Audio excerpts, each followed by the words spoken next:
So, something pretty major just happened in South Carolina. A man named Stephen Bryant was executed. Now, any execution is obviously a huge deal, but this one is getting attention from all over the world for one specific reason: the method. The state brought back the firing squad. We're going to get into why that happened and what it might signal about justice in America right now. And listen to how one report described the final moments. It says, the silence was so heavy it felt like it had weight. I mean, that just paints this incredibly tense, heavy picture of the death chamber right before the rifles are raised. It really sets a powerful stage for everything that comes next. All right, so what does it actually mean to bring back the firing squad? What does that look like? Let's break down the stark reality of the process and the final moments for the person at the center of it. The whole thing is incredibly methodical, almost ritualistic. Stephen Bryant was led into the chamber. A hood was placed over his head. Then, a small red target was pinned right over his heart. From just 15 feet away, 3 volunteer officers fired, and a few moments later, a doctor stepped in to confirm he was dead. And Bryant, he was 44 years old. Just a number, right? But it really grounds this whole story in a very stark human reality. So, the big question is, how did he end up here? To really get why this execution happened, we've got to look at the man himself, Stephen Bryant. And his story, it's incredibly complex. You've got these absolutely brutal crimes on one hand, and on the other, a life defined by deep, documented trauma. And look, there is no sugarcoating what he did. It was horrific. Back in 2004, he murdered Willard T. after faking car trouble.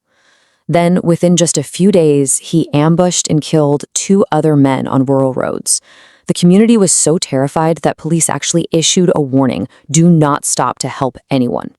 But maybe the most chilling part of this whole thing is this moment right here. After killing T. Bryant picked up his victim's phone, which was ringing. On the other end, T. wife and daughter. Bryant's words to them were simple and just bone-chilling. I'm the prowler. I killed him. So you have this huge contradiction, right? On one side, you've got the monster, the merciless killer who shot his victims in the back. But then, on the other side, you have the man his defense attorney described, someone who suffered unbelievable abuse as a child and was born with permanent brain damage because his mother drank. He was, as his lawyer put it, a man tormented from the inside out. Yeah, his lawyer's exact words were, his soul was tortured. Now, this wasn't presented as an excuse, it was more of an explanation, an attempt to show a life that was deeply fractured long before he ever committed these killings. Okay, let's zoom out for a second, because this story is way bigger than just one man. It's about the revival of the firing squad itself, and a real shift in how capital punishment is being handled in the US. So, why now? Why a firing squad in 2024? Well, for 13 years, South Carolina basically couldn't carry out executions. Why? Because the drugs they needed for lethal injections just weren't available anymore. So in response, the state legislature gave the okay to use the firing squad as an alternative, and that ended a more than decade-long pause. And as you can imagine, bringing this back has kicked up a huge debate. On one side, you have proponents arguing that the firing squad is actually more humane. They say it's quicker and more reliable than lethal injections, which have a history of being botched. But on the other side, opponents are calling it barbaric, a major step backward that only pretends to be a clean process. And you have to remember, this method comes with a lot of historical baggage. We're talking frontier justice, battlefield punishments, and the method used for political terror by regimes like the Soviet Union and Nazi Germany. That history is a huge part of why its survival today is so controversial. And that whole idea that it's a clean method, well, that's being seriously questioned. For instance, witnesses to a recent firing squad execution in another state said the inmate wasn't hit directly in the heart. He ended up suffering for much longer, which is the exact opposite of what supporters claim. And listen, Bryant's execution isn't a one-off. Look at this number, 7. That's how many executions South Carolina has carried out in just the last 14 months. It signals a really dramatic ramp-up in the state's use of capital punishment after years of it being on hold. So, where does that leave us? At the end of the day, you're just left with the finality of it all and what it means for every single person this long, tragic story has touched.